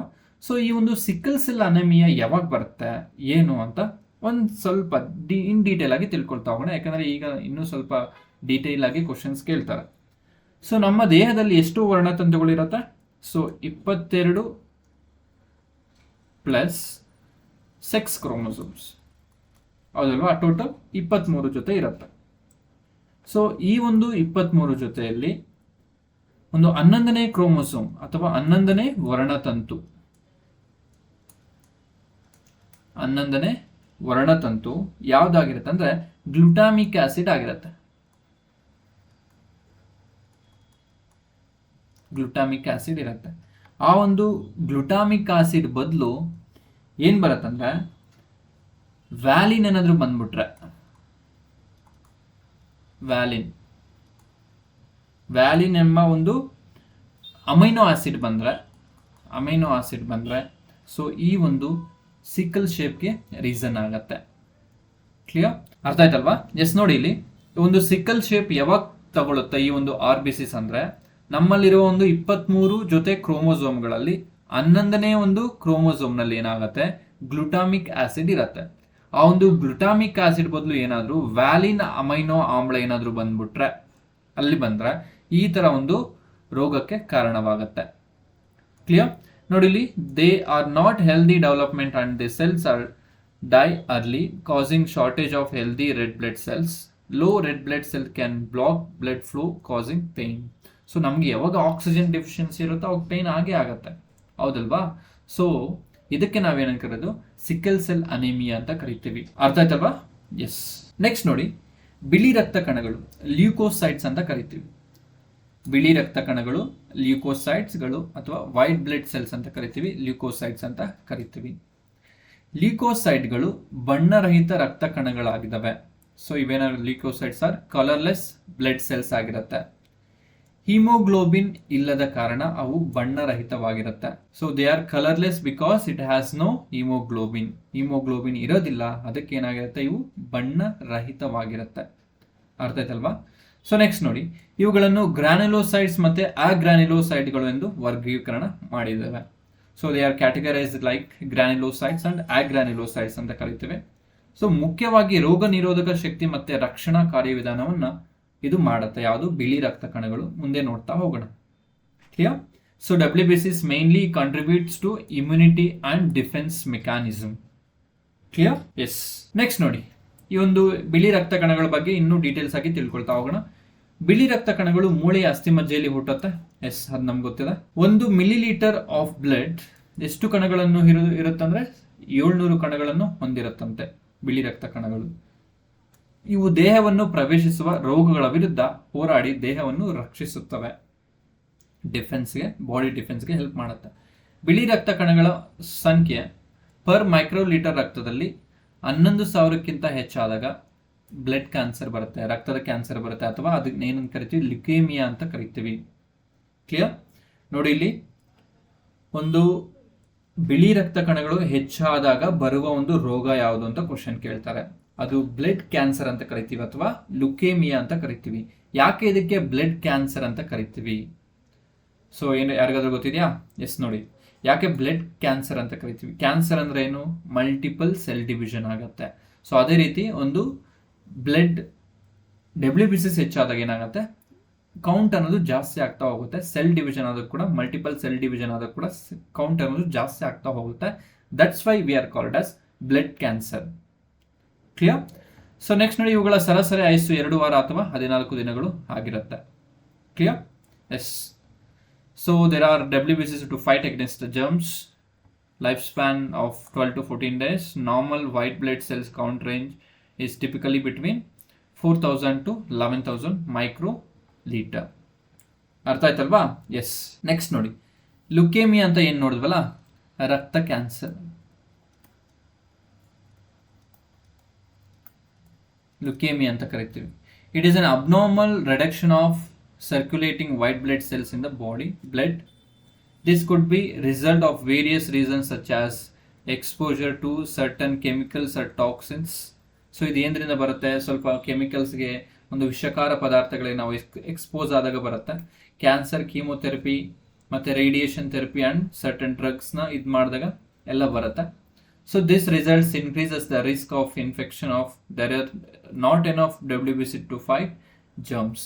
ಅವಾಗ ಏನಾಗುತ್ತೆ, ಒಂದು WBC ಅನ್ನೋದು ಒಂದು ಬೇರೆ ಒಂದು ಬಾಡಿ ಜೊತೆ ಫೈಟ್ ಮಾಡಲಿಕ್ಕೆ ಅಷ್ಟೊಂದು ಕೆಪಾಸಿಟಿ ಅನ್ನೋದು ಇರೋದಿಲ್ಲ. ಕ್ಲಿಯರ್? ಅರ್ಥ ಆಯ್ತಲ್ವಾ? ಎಸ್. ನೋಡಿ, ಇಲ್ಲಿ ಇದು ನಾರ್ಮಲ್ ಬ್ಲಡ್ ಆಗಿರುತ್ತೆ, ಇದು ಲುಕೇಮಿಯಾ ಬ್ಲಡ್ ಆಗಿರುತ್ತೆ. ತುಂಬಾ ವೈಟ್ ಬ್ಲಡ್ ಸೆಲ್ಸ್ ಇದೆ. ಕ್ಲಿಯರ್? ಎಸ್. ನೆಕ್ಸ್ಟ್ ನೋಡಿ, types of white blood cells. WBCನ ಟೈಪ್ಸ್ ಏನೇನಿದೆ? ಫಸ್ಟ್ ಗ್ರಾನ್ಯುಲೋಸೈಟ್, ಅಗ್ರಾನ್ಯುಲೋಸೈಟ್ಸ್ ಇದೆ. ಕ್ಲಿಯರ್? ಸೊ ನೋಡಿ, ಇಲ್ಲಿ ಲ್ಯೂಕೋಸೈಟ್, WBC, ಗ್ರಾನ್ಯುಲೋಸೈಟ್, ಆಗ್ರಾನ್ಯುಲೋಸೈಟ್ಸ್ ಇದೆ. ಸೊ ಇದರಲ್ಲಿ ಮೈನ್ ಆಗಿ ಗ್ರಾನ್ಯುಲೋಸೈಟ್ಸ್ ಅಲ್ಲಿ ಏನು ಮಾಡ್ತೀವಿ, ನ್ಯೂಟ್ರೋಫಿಲ್, ಬ್ಯಾಸೋಫಿಲ್, ಎಸಿನೋಫಿಲ್ ಬಗ್ಗೆ ತಿಳ್ಕೊತೀವಿ. ಇಲ್ಲೇನು ತಿಳ್ಕೊತೀವಿ, ಲಿಂಪೋಸೈಟ್ಸ್, ಮೋನೋಸೈಟ್ಸ್ ಬಗ್ಗೆ ತಿಳ್ಕೊತೀವಿ. ಕ್ಲಿಯರ್? ಎಸ್. ಎಸ್. ನೋಡಿ, ಈಗ ತಾನೇ ಏನು ಡಿಸ್ಕಸ್ ಮಾಡೋದಲ್ಲ ಅದೇ ಇದೆ. ಸೊ ನ್ಯೂಟ್ರೋಫಿಲ್ ಇದೆ, ಎಸಿನೋಫಿಲ್, ಬ್ಯಾಸೋಫಿಲ್, ಲಿಂಪೋಸೈಟ್ಸ್, ಮೋನೋಸೈಟ್ಸ್. ನೋಡಿ, ಇಲ್ಲಿ ನ್ಯೂಟ್ರೋಫಿಲ್ ಏನು ಮಾಡುತ್ತೆ, first respond to bacteria and virus. ಏನಾದರೂ ಒಂದು ಫಾರಿನ್ ಬಾಡಿ ಬಂದಿದೆ ಅಂದ್ರೆ ಇದು ರೆಸ್ಪಾಂಡ್ ಮಾಡುತ್ತೆ. ನೆಕ್ಸ್ಟ್ ಎಸಿನೋಫಿಲ್ ಏನು ಮಾಡುತ್ತೆ, ಅಲರ್ಜಿ ಸಿಂಪ್ಟಮ್ಸ್ ಏನಾದರೂ ಇದ್ರೆ ಅಲ್ಲಿ ಇದು ವರ್ಕ್ ಮಾಡುತ್ತೆ. ನೆಕ್ಸ್ಟ್ ಬ್ಯಾಸೋಫಿಲ್ ಏನು ಮಾಡುತ್ತೆ, ಒಂದು ಅಸ್ತಮಾ ಏನಾದರೂ ಇದ್ರೆ ಅಲ್ಲಿ ಇದು ವರ್ಕ್ ಮಾಡುತ್ತೆ. ಯಾವುದು? ಬ್ಯಾಸೋಫಿಲ್. ಸೊ ಇದು ಏನಂತ ಕರಿತೀವಿ, ಗ್ರಾನ್ಯುಲೋಸೈಟ್ಸ್ ಅಂತ ಕರಿತೀವಿ. ಆಗ್ರಾನ್ಯುಲೋಸೈಟ್ಸ್ ಬಂದು ಲಿಂಪೋಸೈಟ್ಸ್, ವೆರಿ ಇಂಪಾರ್ಟೆಂಟ್, ಮುಂದೆ ಡಿಸ್ಕಸ್ ಮಾಡ್ತಾ ಹೋಗೋಣ. ಬಿ ಲಿಂಪೋಸೈಟ್ಸ್ ಮತ್ತೆ ಟಿ ಲಿಂಪೋಸೈಟ್ಸ್ ಅಂತ ಬರುತ್ತೆ. Next monocytes. ಸೊ ಇದೇನು ಒಂದು ಫೈಟ್ ಮಾಡಿ ಸಾಯಿಸುತ್ತಲ್ಲ ಫಾರಿನ್ ಬಾಡೀಸ್ನ, ಅದನ್ನ ಕ್ಲೀನ್ ಮಾಡುತ್ತೆ. ಯಾವುದು? ಮೋನೋಸೈಟ್. ಕ್ಲಿಯರ್? ಎಸ್. ನೆಕ್ಸ್ಟ್ ನೋಡಿ, ಆಗ್ರಾನ್ಯುಲೋಸೈಟ್ಸ್ ಅಂತ ಕರಿತೀವಿ. They are leucocytes with absence of granules in their cytoplasm. Agranulocytes are further classified into 2 types. ಅದು ಲಿಂಪೋಸೈಟ್ಸ್ ಮತ್ತು ಮೋನೋಸೈಟ್ಸ್ ಅಂತ ಕರಿತೀವಿ. ಕ್ಲಿಯರ್? ಎಸ್. ನೆಕ್ಸ್ಟ್ ನೋಡಿ, ಲಿಂಪೋಸೈಟ್ಸ್ ಬಗ್ಗೆ ತಿಳ್ಕೊಳ್ತಾ ಹೋಗೋಣ. These white blood cells are colourless cells formed in lymphoid tissues, hence referred as lymphocytes ಅಂತ ಕರಿತೀವಿ. They helps to produce antibodies. Antibody produce ಮಾಡಲಿಕ್ಕೆ ಹೆಲ್ಪ್ ಮಾಡುತ್ತೆ, ಸಹಾಯ ಮಾಡುತ್ತೆ. ಯಾವುದಕ್ಕೆ? ಬಿ ಲಿಂಪೋಸೈಟ್ಸ್ಗೆ. ನೋಡೋಣ. They size 8 to 10 micrometers. They are known as natural killer cells. Very important. Natural killer cells. ನೈಸರ್ಗಿಕ ಕೊಲೆಗಾರ ಕೋಶಗಳು ಅಂತ ಕರಿತೀವಿ. ನೈಸರ್ಗಿಕ ಕೊಲೆಗಾರ ಕೋಶಗಳು. They play a role in body defense. So there are two types, that is B lymphocytes ಮತ್ತೆ T lymphocytes ಅಂತ ಕರಿತೀವಿ. These cells are very important in the human system. ಈಗ ಒಂದು B lymphocytes ಮತ್ತೆ T lymphocytes ಬಗ್ಗೆ ನೋಡೋಣ. ನೋಡಿ, ಇಲ್ಲಿ B lymphocytes ಏನು ಮಾಡುತ್ತೆ? These produce antibodies. ಆಂಟಿಬಾಡೀಸ್ನ ಪ್ರೊಡ್ಯೂಸ್ ಮಾಡುತ್ತೆ. ಕ್ಲಿಯರ್? ಯಾವುದು? B lymphocyte. T lymphocytes ಏನು ಮಾಡುತ್ತೆ? There are two classes of T lymphocyte. T helper cells and C cytotoxic or killer cells ಅಂತ ಕರಿತೀವಿ. ಓಕೆ, ಸೊ ಬಿ ಲಿಂಪೋಸೈಟ್ಸ್ಗೆ ಒಂದು ಆಂಟಿಬಾಡಿ ಪ್ರೊಡ್ಯೂಸ್ ಮಾಡಲಿಕ್ಕೆ ಹೆಲ್ಪ್ ಮಾಡುತ್ತೆ. ಯಾವುದು? ಈ ಒಂದು ಟಿ ಲಿಂಪೋಸೈಡ್. ಕ್ಲಿಯರ್? ನೋಡಿ, ಇಲ್ಲಿ ಹೆಲ್ಪ್ ಮಾಡ್ತಿದೆ. ಇದು ಟಿ ಲಿಂಪೋಸೈಟ್ಸ್ ಆಗಿರುತ್ತೆ. ಇಲ್ಲಿಂದ ಇಲ್ಲಿಗೆ ಆಂಟಿಬಾಡಿ ಪ್ರೊಡ್ಯೂಸ್ ಮಾಡಲಿಕ್ಕೆ ಹೆಲ್ಪ್ ಮಾಡ್ತಿದೆ, ಎನರ್ಜಿನ ಕೊಡ್ತಿದೆ. ಕ್ಲಿಯರ್? ನೋಡಿ, ಇಲ್ಲಿ it attracts invades outside the cell. It attacks infected cell. ಯಾವುದು? T cell. ಸೊ ಹಾಗಾದರೆ ನಮ್ಗೇನಾದರೂ ಜ್ವರ ಬರ್ಬೋದು, ತಲೆನೋವು ಬರ್ಬೋದು, ಏನೋ ಬರ್ಬೋದು. ಸೊ ಅವಾಗ ಏನಾಗುತ್ತೆ, ನಮ್ಮ ಬಾಡಿಯಲ್ಲಿ ಫಾರಿನ್ ಬಾಡಿ ಇರುತ್ತೆ. ಅದರ ವಿರುದ್ಧ ಒಂದು ಹೋರಾಡಲಿಕ್ಕೆ ಬಿ ಲಿಂಪೋಸೈಟ್ಗೆ ಟಿ ಲಿಂಪೋಸೈಟ್ ಅನ್ನೋದು ಸಹಾಯ ಮಾಡುತ್ತೆ. ಕ್ಲಿಯರ್? ಅದೇ ಒಂದು HIV ಪೇಷಂಟ್ ಅಥವಾ ಏಡ್ಸ್ ಬಂದಾಗ, ಏಡ್ಸ್ ಏನಾದರೂ ನಮಗೆ ಅಟ್ಯಾಕ್ ಆದಾಗ ಅವಾಗ ಏನು ಮಾಡುತ್ತೆ, ಈ ಒಂದು ಏಡ್ಸ್ ಅನ್ನೋದು ಡೈರೆಕ್ಟಾಗಿ ಹೋಗಿ ಟಿ ಲಿಂಪೋಸೈಟ್ಗೆ ಅಟ್ಯಾಕ್ ಮಾಡುತ್ತೆ. ಅವಾಗ ಏನು ಮಾಡುತ್ತೆ, ಟಿ ಲಿಂಪೋಸೈಟ್ಸ್ಗೆ ಬಿ ಲಿಂಪೋಸೈಟ್ಗೆ ಹೆಲ್ಪ್ ಮಾಡಲಿಕ್ಕೆ ಸಾಧ್ಯ ಆಗೋದಿಲ್ಲ. ಆದ್ರಿಂದ ನಮ್ಮ ಇಮ್ಯೂನ್ ಸಿಸ್ಟಮ್ ಎಲ್ಲ ಫುಲ್ ಡ್ಯಾಮೇಜ್ ಆಗುತ್ತೆ. ನಮ್ಗೆ ಯಾವುದೇ ಒಂದು ಜ್ವರ ಬರಲಿ, ಏನೇ ಬರಲಿ, ಅಷ್ಟು ಬೇಗ ನಾವು ಉಳಿಯೋದಿಲ್ಲ. ಯಾಕೆಂದರೆ ಅಲ್ಲಿ ಆಂಟಿಬಾಡಿನ ಪ್ರೊಡ್ಯೂಸ್ ಮಾಡಲಿಕ್ಕೆ ಟಿ ಲಿಂಪೋಸೈಟ್ಗೆ ಇರೋದಿಲ್ಲ, ಕೆಪಾಸಿಟಿ ಇರಲ್ಲ. ಬಿಕಾಸ್ ಏಡ್ಸ್ ಅನ್ನೋದು ಟಿ ಲಿಂಪೋಸೈಟ್ಗೆ ಅಟ್ಯಾಕ್ ಮಾಡಿರುತ್ತೆ. ಕ್ಲಿಯರ್? ಅಷ್ಟೊಂದು ಅದಕ್ಕೆ ಕೆಪಾಸಿಟಿ ಇರೋದಿಲ್ಲ. ಅದಕ್ಕೆ ಏಡ್ಸ್ ಬಂದಿರೋ ಒಂದು ಪರ್ಸನ್ನು ಎಲ್ಲ ರೋಗಗಳಿಂದ ಬಳಲ್ತಾ ಇರ್ತಾನೆ. ಅರ್ಥ ಆಯ್ತಲ್ವಾ? ಎಸ್. ಸೊ ಯಾಕೆ ಇನ್ನೂ ನಾವು HIV ಅಥವಾ ಏಡ್ಸ್ಗೆ ಒಂದು ಟ್ರೀಟ್ಮೆಂಟ್ನ ಕಂಡಿಡ್ದಿಲ್ಲ ಅಂದರೆ ಬಿಕಾಸ್ ಆಫ್ ದಿಸ್. ಅವು ಡೈರೆಕ್ಟಾಗಿ ಹೋಗಿ ಟಿ ಲಿಂಪೋಸೈಟ್ಸ್ಗೆ ಅಟ್ಯಾಕ್ ಮಾಡುತ್ತೆ. ಅರ್ಥ ಆಯ್ತಲ್ವಾ? ಎಸ್. ನೆಕ್ಸ್ಟ್ ನೋಡಿ, ಮೋನೋಸೈಟ್ಗಳು. So they are garbage trucks of immune system. ಏನೊಂದು ಟಿ ಲಿಂಪೋಸೈಟ್ ಅಥವಾ ಲಿಂಪೋಸೈಟ್ಗಳು ಒಂದು ಫಾರಿನ್ ಪಾರ್ಟಿಕಲ್ನ ಕೊಂದು ಸಾಯಿಸಿರುತ್ತೆ, ಅದನ್ನ ಕ್ಲೀನ್ ಮಾಡೋದೇ ಯಾವುದು ಅಂದರೆ ದಿಸ್ ಇಸ್ ಮೋನೋಸೈಟ್ಸ್ ಅಂತ ಕರಿತೀವಿ. ಮೋನೋಸೈಟ್ಗಳ ಪ್ರಮುಖ ಕಾರ್ಯಗಳು ಅಂಗಾಂಶಗಳಿಗೆ ವಲಸೆ ಹೋಗುವುದು ಮತ್ತು ಸತ್ತ ಜೀವಕೋಶಗಳನ್ನು ಸ್ವಚ್ಛಗೊಳಿಸುವುದು, ರಕ್ತದಿಂದ ಹರಡುವ ರೋಗಗಳಿಂದ ರಕ್ಷಿಸುವುದು ಮತ್ತು ಅಂಗಾಂಶಗಳಲ್ಲಿ ಸೋಂಕಿನ ಸ್ಥಳಗಳಿಗೆ ತ್ವರಿತವಾಗಿ ಚೆಲ್ಲಿಸೋದು, ಬೇಗ ಹೋಗ್ಬಿಟ್ಟು ಅಲ್ಲಿರೋದನ್ನ ಕ್ಲೀನ್ ಮಾಡೋದು. ಓಕೆ, ಅರ್ಥ ಆಯ್ತಲ್ವಾ? ಎಸ್. ನೆಕ್ಸ್ಟ್ ನೋಡಿ, ಗ್ರಾನ್ಯುಲೋಸೈಟ್ಸ್. ನೋಡಿ, ಗ್ರಾನ್ಯುಲೋಸೈಟ್ಸ್ಗಿಂತ ಆಗ್ರಾನ್ಯುಲೋಸೈಟ್ಸ್ ಅನ್ನೋದು ತುಂಬ ಇಂಪಾರ್ಟೆಂಟ್ ಆಗಿರುತ್ತೆ. ಓಕೆನಾ? ನೆಕ್ಸ್ಟ್ ನೋಡಿ, ಇಲ್ಲಿ ಗ್ರಾನ್ಯುಲೋಸೈಟ್ಸ್ ಏನೇನಿರುತ್ತೆ, ಎಸಿನೋಫಿಲ್ ಇದೆ, ಬ್ಯಾಸೋಫಿಲ್ ಇದೆ, ನ್ಯೂಟ್ರಿಯೋಫಿಲ್ ಇದೆ. ಸೊ ಒಂದೊಂದಾಗಿ ಡಿಸ್ಕಸ್ ಮಾಡ್ತಾ ಹೋಗೋಣ. ನೆಕ್ಸ್ಟ್ ನೋಡಿ, eosinophil. They are the cells of leucocytes present in the immune system fight against allergy. So allergy ಬಗ್ಗೆ, ಅಲರ್ಜಿ ಒಂದು ಎಗ್ನೆಸ್ಟ್ ಆಗಿ ಫೈಟ್ ಮಾಡುತ್ತೆ. ಯಾವುದು? ಎಂದು eosinophil. So 2 to 3% of all WBC ಅಷ್ಟೇ ಇದು. ನೆಕ್ಸ್ಟ್ ಏನು ನೋಡಿ, ಬ್ಯಾಸೋಫಿಲ್ಸ್. ಇದು ರೋಗಕಾರಕಗಳಿಗೆ ನಿರ್ದಿಷ್ಟವಲ್ಲದ ಪ್ರತಿರಕ್ಷಣಾ ಪ್ರಕ್ರಿಯೆಯನ್ನು ಹೆಚ್ಚಿಸುವಲ್ಲಿ ಪ್ರಮುಖ ಪಾತ್ರವನ್ನು ವಹಿಸುತ್ತೆ. Non specific immune response to pathogens and allergic reactions. ಯಾವುದು? ಬ್ಯಾಸೋಫಿಲ್. ಸೊ ನೆಕ್ಸ್ಟ್ ನೋಡಿ, ನ್ಯೂಟ್ರಿಯೋಫಿಲ್ ಅಂತ ಕರಿತೀವಿ. ನ್ಯೂಟ್ರಿಯೋಫಿಲ್ಸ್ ಇವು ಸಾಮಾನ್ಯವಾಗಿ ರಕ್ತ ಪ್ರವಾಹದಲ್ಲಿ ಕಂಡುಬರುತ್ತೆ. ಸೊ 60 to 65% ಇರುತ್ತೆ. ಜಾಸ್ತಿ ಇರೋದೆ ಅಂದರೆ ಇದೆ ನ್ಯೂಟ್ರಿಯೋಫಿಲ್. ಯಾವುದು? ನ್ಯೂಟ್ರಿಯೋಫಿಲ್. ಸೊ ಇದೇನು ಮಾಡುತ್ತೆ, ನ್ಯೂಟ್ರಿಯೋಫಿಲ್ ಲೈಸೋಸೋಮ್ಗಳೊಂದಿಗೆ ಬ್ಯಾಕ್ಟೀರಿಯಾವನ್ನು ನಾಶ ಮಾಡಲು ಸಹಾಯ ಮಾಡುತ್ತೆ. ಯಾವುದು? ನ್ಯೂಟ್ರಿಯೋಫಿಲ್. ಕ್ಲಿಯರ್? ಎಸ್. ನೆಕ್ಸ್ಟ್ ನೋಡಿ, ಕಿರುತಟ್ಟೆಗಳು. ಸೊ ನೆಕ್ಸ್ಟ್ ಏನಂದ್ರೆ ಕಿರುತಟ್ಟೆಗಳು, ಪ್ಲೇಟ್ಲೆಟ್ಸ್ ಅಂತ ಕರಿತೀವಿ. ಈ ಒಂದು ಪ್ಲೇಟ್ಲೆಟ್ಸ್ ಕೂಡ ಎಲ್ಲಿ ಉಟ್ಕೊಳ್ಳೋದ, ಇದನ್ನ ಥ್ರೋಂಬೋಸೈಟ್ಸ್ ಅಂತ ಕೂಡ ಕರಿತೀವಿ. ಕ್ಲಿಯರ್? ಸೊ ನೆಕ್ಸ್ಟ್, ಇವುಗಳು ಅಸ್ಥಿಮಜ್ಜೆ ಕೋಶಗಳ ಸವೆತದಿಂದ ಉತ್ಪತ್ತಿಯಾದ ಆಕಾರವಿಲ್ಲದ ಕಣಗಳಾಗಿರುತ್ತೆ.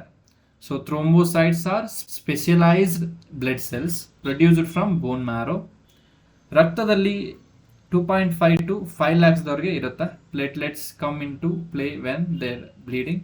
ಸೊ ರಕ್ತ ಹೆಪ್ಪುಗಟ್ಟುವಿಕೆಯಲ್ಲಿ ಸಹಾಯ ಮಾಡೋದು ಯಾವುದು ಅಂದ್ರೆ ದಟ್ ಈಸ್ ಪ್ಲೇಟ್ಲೆಟ್ಸ್ ಆಗಿರುತ್ತೆ. ಕ್ಲಿಯರ್? ರಕ್ತ ಹೆಪ್ಪುಗಟ್ಟದ ಸ್ಥಿತಿಯನ್ನು ಹಿಮೋಫಿಲಿಯಾ ಅಂತ ಕರೀತಾರೆ. ಅದ್ರ ಬಗ್ಗೆ ಡಿಸ್ಕಸ್ ಮಾಡೋಣ ಮುಂದೆ. ಥ್ರೋಂಬೋಸೈಟ್ಗಳು ಮೂಳೆಯ ಮಜ್ಜೆಯಿಂದ ಉತ್ಪತ್ತಿಯಾಗೋ ವಿಶೇಷ ರಕ್ತ ಕಣಗಳಾಗಿರುತ್ತೆ. ಸೊ ಒಂದೊಂದಾಗಿ ಡಿಸ್ಕಸ್ ಮಾಡ್ತಾ ಹೋಗೋಣ. ಇಲ್ಲೇನು ಬರುತ್ತೆ ಅಂತ ಹೇಳ್ಬಿಟ್ಟು ಪ್ಲೇಟ್ಲೆಟ್ಸ್ ನೋಡಿ. ಇಲ್ಲಿ ನಾರ್ಮಲ್ ಕೌಂಟ್ ಆಫ್ ಪ್ಲೇಟ್ಲೆಟ್ ಎಷ್ಟು ಬೇಕು ಮಾನವನ ದೇಹದಲ್ಲಿ 1.5 lakh to 4.5 lakh per microlitre ಇರಬೇಕು. ಸೊ ಏನಾದರೂ ಡೆಂಗ್ಯೂ ಏನಾದರೂ ಫೀವರ್ ಬಂದಾಗ ಏನಾಗುತ್ತೆ, this count goes to 20,000 or even low. So 20,000 ಮತ್ತೆ ಇನ್ನೂ ಕಡಿಮೆ ಇದ್ರೆ ಅಂಥವ್ರಿಗೆ ಏನು ಬರುತ್ತೆ, ಡೆಂಗ್ಯೂ ಬರುತ್ತೆ. ಅರ್ಥ ಆಯ್ತಲ್ವಾ? ಎಸ್. ನೆಕ್ಸ್ಟ್ ನೋಡಿ, ಹಿಮೋಫಿಲಿಯಾ ಅಂತ ಕರಿತೀವಿ, ರಾಯಲ್ ಡಿಸೀಸ್ ಅಂತ ಕರಿತೀವಿ. ಸೊ ಹಿಮೋಫಿಲಿಯಾ ಅನ್ನೋದು ಒಂದು ರಾಯಲ್ ಡಿಸೀಸ್ ಆಗಿರುತ್ತೆ. ಸೊ ಇದು ಅನುವಂಶಿಕ ಕಾಯಿಲೆ ಆಗಿರುತ್ತೆ. Very important. ಸೊ ಯಾಕೆಂದ್ರೆ because it spreads to royal families of Europe through Victoria's descendants ಅಂತ ಕರಿತೀವಿ. ಅವರ ಒಂದು ವಂಶಸ್ಥರಿಗೆ ಇದು ಸ್ಪ್ರೆಡ್ ಆಗಿರೋ ಒಂದು ಕಾಯಿಲೆ ಆಗಿರುತ್ತೆ. Haemophilia appeared in Queen Victoria childrens and through them spread in the royal family of Europe. ಅವರ ಫ್ಯಾಮಿಲಿಗೆ ಇದು ಸ್ಪ್ರೆಡ್ ಆಗುತ್ತೆ. ಕ್ಲಿಯರ್? ಏನಾಗುತ್ತೆ ಹಿಮೋಫಿಲಿಯಾ ಬಂದರೆ ಬ್ಲಡ್ ಅನ್ನೋದು ಕ್ಲಾಟ್ ಆಗೋದಿಲ್ಲ, ಆ ಥರ ಆಗುತ್ತೆ. ಆ ಥರ ಒಂದು ಸಿಚುವೇಶನ್ಗೆ ಏನು ಕರಿತೀವಿ, ಹಿಮೋಫಿಲಿಯಾ ಅಂತ ಕರಿತೀವಿ. ಅದನ್ನ ರಾಯಲ್ ಡಿಸೀಸ್ ಅಂತ ಕರಿತೀವಿ. ನೋಡಿ ಇಲ್ಲಿ ಏನಾಗ್ತದೆ, can't clot, own clot, blood clot ಆಗೋದಿಲ್ಲ. ಅನುವಂಶೀಯ ಕಾಯಿಲೆಯಾಗಿದ್ದು ಹಿಂದಿನ ಕಾಲದಲ್ಲಿ ಶ್ರೀಮಂತರು ಮತ್ತೆ ರಾಜ ಕುಟುಂಬಗಳಿಗೆ ಅತಿ ಹೆಚ್ಚು ಬಾಧಿಸುವುದರಿಂದ ಇದನ್ನ ರಾಯಲ್ ಡಿಸೀಸ್ ಅಂತ ಕೂಡ ಕರಿತೀವಿ. ನೋಡಿ, ವರ್ಲ್ಡ್ ಹಿಮೋಫಿಲಿಯಾ ಡೇ ಯಾವಾಗ ಆಚರಣೆ ಮಾಡ್ತೀವಿ ಅಂದ್ರೆ April 17 ಆಚರಣೆ ಮಾಡ್ತೀವಿ, ನೆನ್ಪಿಡ್ಬೇಕು. ಕ್ಲಿಯರ್? ಎಸ್. ನೆಕ್ಸ್ಟ್ ನೋಡಿ, ಬ್ಲಡ್ ಕ್ಲಾಟ್ ಹೆಂಗಾಗತ್ತೆ ಏನು ಅಂತ ಅದ್ರ ಬಗ್ಗೆ ತಿಳ್ಕೊಳ್ತಾ ಹೋಗೋಣ. ಸೊ ಫ್ರಮ್ ಪ್ಲೇಟ್ಲೆಟ್ಸ್ ಅಲ್ಲಿ ಏನಿರುತ್ತೆ ಅಂದ್ರೆ ಪ್ರೋಥ್ರಾಂಬಿನ್ ಅಂತ ಇರುತ್ತೆ. ಪ್ರೋಥ್ರಾಂಬೋಪ್ಲಾಸ್ಟಿನ್ ಅಂತ ಇರುತ್ತೆ. ಸೊ ಇದೇನು ಮಾಡುತ್ತೆ, ಕ್ಯಾಲ್ಸಿಯಂ ಜೊತೆಗೆ ವರ್ತಿಸಿ ಥ್ರೋಂಬೋಪ್ಲಾಸ್ಟಿನ್ ಅನ್ನೋದು ಬರುತ್ತೆ ನಮಗೆ. ಏನು, ಥ್ರೋಂಬೋಪ್ಲಾಸ್ಟ್ ಅನ್ನೋದು ಒಂದು ಪ್ರೋಟೀನ್ ಆಗಿರುತ್ತೆ. ಆಗಲೇ ನೋಡಿದ್ವಿ, ಪ್ಲಾಸ್ಮಾದಲ್ಲಿ ಕಂಡು ಬರುತ್ತೆ. ಈ ಒಂದು ಥ್ರೋಂಬೋಪ್ಲಾಸ್ಟಿನ್ ಏನಾಗಿ ಆಕ್ಟ್ ಮಾಡುತ್ತೆ, ಕೆಟಲಿಸ್ಟ್ ಆಗಿ ಇಲ್ಲಿ ಆಕ್ಟ್ ಮಾಡುತ್ತೆ. ಪ್ರೋಥ್ರೋಂಬಿನ್ ಅಂತ ಇರುತ್ತೆ. ಆ ಒಂದು ಪ್ರೋಥ್ರೋಂಬಿನ್ ಏನು ಮಾಡುತ್ತೆ, ಥ್ರೋಂಬೋಪ್ಲಾಸ್ಟಿನ್ನ ಸಹಾಯದಿಂದ ಥ್ರೋಂಬಿನ್ ಆಗಿ ಕನ್ವರ್ಟ್ ಆಗುತ್ತೆ. ನೆಕ್ಸ್ಟ್ ಈ ಥ್ರೋಂಬಿನ್ ಬ್ಲಡ್ನಲ್ಲಿರುವ ಒಂದು ಫೈಬ್ರಿನೋಜನ್ನ ಏನು ಮಾಡುತ್ತೆ, ಫೈಬ್ರಿನ್ ಅಥವಾ ಎಳೆಯಾಗಿ ಮಾಡಲಿಕ್ಕೆ ಸಹಾಯ ಮಾಡುತ್ತೆ. ಕ್ಲಿಯರ್? ಸೊ ನೆಕ್ಸ್ಟ್ ಈ ಫೈಬ್ರಿನೋಜಿನ್ ಪಾಲಿಮರ್ಸ್ ಆಗುತ್ತೆ, ಎಳೆಯಾಗಿ ತುಂಬ ಒಂದು ಎಳೆಗಳಾಗುತ್ತೆ. ನೆಕ್ಸ್ಟು WBC ಈ ಕಡೆಯಿಂದ ಬರುತ್ತೆ, ಪ್ಲೇಟ್ಲೆಟ್ ಸಹಾಯ ಮಾಡುತ್ತೆ, ವೈಟ್ ಬ್ಲಡ್ಸ್ ಎಲ್ಲ ಸಹಾಯ ಮಾಡಿ ಬ್ಲಡ್ನ ಒಂದು ಕಟ್ತಾರೆ. ಹಿಂಗೆ ನೋಡಿ, ಇಲ್ಲಿ ಕಟ್ಟಿದಾರಲ್ಲ, ಈ ಥರ ಒಂದು ಎಲ್ಲ ಸೇರಿ ಕಟ್ತಾರೆ. ಅವಾಗ ಏನಾಗುತ್ತೆ, ಬ್ಲಡ್ ಅನ್ನೋದು ಕ್ಲಾಟ್ ಆಗುತ್ತೆ. ಕ್ಲಿಯರ್? ಸೊ ಬ್ಲಡ್ ಕ್ಲಾಟ್ಗೆ ಹೆಲ್ಪ್ ಮಾಡೋದು ಯಾವುದನ್ನು ಮೇಯ್ನ್ ಆಗಿ ಪ್ರೋಥ್ರೋಂಬಿನ್ ಅಂಡ್ ಫೈಬ್ರಿನೋಜಿನ್ ಅಂತ ಹೇಳ್ಬಿಟ್ಟು 2 ಪ್ರೋಟೀನ್ಸ್ ಆಗಿರುತ್ತೆ. ಅರ್ಥ ಆಯ್ತಲ್ವಾ? ಎಸ್. ನೆಕ್ಸ್ಟ್ ನೋಡಿ, ರಕ್ತ ಹೆಪ್ಪು ರೋಧಕಗಳು, ಆಂಟಿಕೋಗ್ಲೆಂಟ್ಸ್ ಅಂತ ಕರಿತೀವಿ. ಸೊ ಏನಪ್ಪ ಹಿಂಗಂದ್ರೆ, ಇದು ರಕ್ತವನ್ನು ತೆಳುವಾಗಿ ಮಾಡುತ್ತವೆ, ರಕ್ತ ಹೆಪ್ಪುಗಟ್ಟುವುದನ್ನು ತಡೆಯುತ್ತದೆ ಇದು. Okay, it is also known as blood thinners.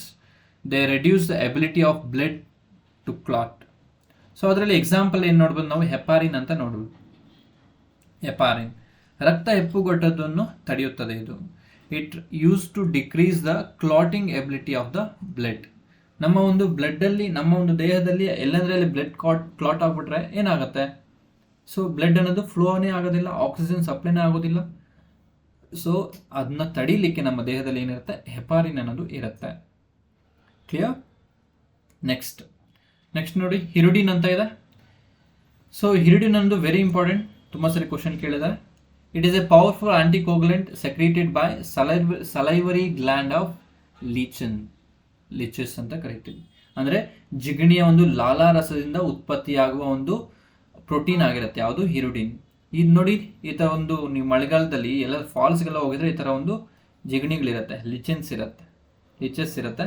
ಏನು ಮಾಡುತ್ತೆ, ಅದು ನಮ್ಮ ಬಾಡಿ ಮೇಲೆ ಇದ್ದು ನಮ್ಮ ಬಾಡಿಯಲ್ಲಿ ಹಿರುಡಿನ ಒಂದು ಇದನ್ನ ಬಿಟ್ಟು ಏನು ಮಾಡುತ್ತೆ, ಕೆಮಿಕಲ್ನ ಬಿಟ್ಟು ಎಲ್ಲ ರಕ್ತ ಎಲ್ಲ ಹೀರ್ಕೊಳ್ತಾ ಹೋಗುತ್ತೆ.